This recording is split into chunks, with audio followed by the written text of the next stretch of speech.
কবিগুরু রবীন্দ্রনাথ ঠাকুর 2 পুত্র এবং 3 কন্যা সন্তানের জনক ছিলেন।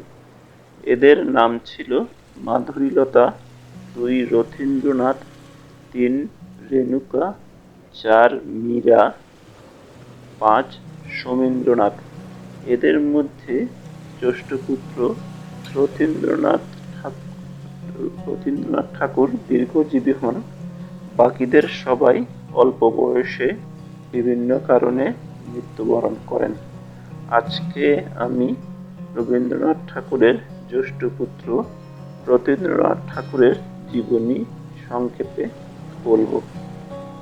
রথীন্দ্রনাথ ঠাকুর 1888 সালের 27শে নভেম্বর ব্রিটিশ ভারতের কলকাতার জোড়াসাঁকো ঠাকুর বাড়িতে জন্মগ্রহণ করেন। তিনি একজন বিশিষ্ট ভারতীয় বাঙালি কৃষিবিজ্ঞানী, শিক্ষাবিদ ও লেখক। তিনি বিশ্বভারতী বিশ্ববিদ্যালয়ের প্রথম উপাচার্য। তিনি শান্তিনিকেতনের ব্রহ্মচর্য আশ্রমে প্রথম 5 জন ছাত্রের একজন ছিলেন। স্কুলের পড়া শেষ করার পর তাকে এবং তার সহপাঠী সন্তোষচন্দ্র মজুমদারকে 1906 সালে জাপানে পাঠানো হয়।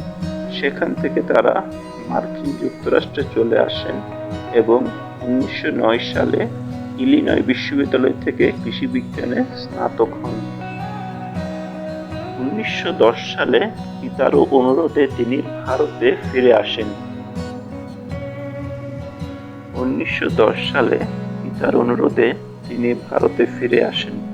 পরের সময়গুলোতে রবীন্দ্রনাথ তাকে গ্রামীণ জীবনের সাথে পরিচয় করিয়ে দেন, যখন তিনি তার বাবাকে বিশ্ববিদ্যালয়ে যা শিখেছিলেন তা শিখিয়েছিলেন।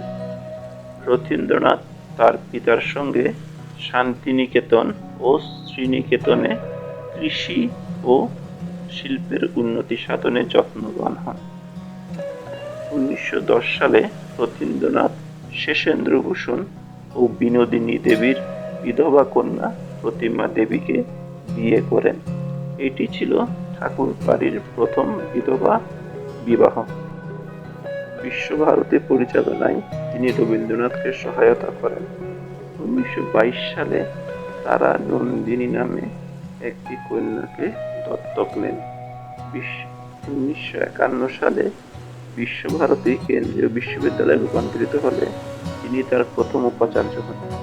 কারুশিল্প, উদ্যান রচনা ও উদ্ভিদের উৎকর্ষ বিধানে তার বিশেষ দক্ষতা ছিল। শেষ জীবনে চিত্রাঙ্কনও করেছেন। তার রচিত গ্রন্থগুলো হল প্রাণ তত্ত্ব, অভিব্যক্তি, অশ্বঘোষ রচিত বুদ্ধ চরিত গ্রন্থের বঙ্গানুবাদ, on the ages of time এবং তার পিতা রবীন্দ্রনাথ সম্পর্কে লেখেন পিতৃস্মৃতি। 1961 সালের 3 জুন তিনি ভারতের দেরাদুনে মৃত্যুবরণ করেন। 2013 সালে বিশ্বভারতী বিশ্ববিদ্যালয় তার নাম রথীন্দ্রনাথ ঠাকুর স্মরণে একটি জাদুঘর স্থাপন করে। সুধী দর্শকবৃন্দ, আজকের ভিডিওটি আমার এখানেই সমাপ্ত হলো।